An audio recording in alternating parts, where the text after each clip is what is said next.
shi ka'ida ta farko za a yi sulhu a gani na farko ka tabbatar da cewa kudin nan ka da su daga nan zuwa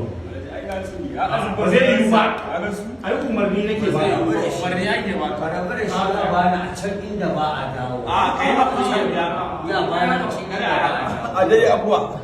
Allah ya bani a can inda ba a dawo zo nan na rantse da Allah ya bani a can kai hakuri inda ba a dawo ku yi musaba an kashi da a ba da hannunsa ba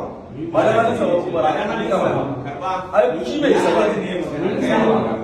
saboda musulunci da yi musaba wal amina ala nasi wallahi yawa Allahu akbar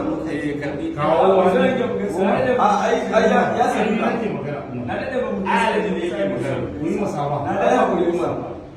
Umar Allah zan gaisa da barawo kai ya hakuri da zan gaisa sai ka albarka hannunka sai ya daina saka ku yi musaba albarka hannunka kana ji farin ciki kana ji na albarka hannunka sai ya daina saka ai kai shi albarka ne shafa masa albarka shafa mai albarka bi kama ya shafa albarka shafa masa ka kawo hannun ka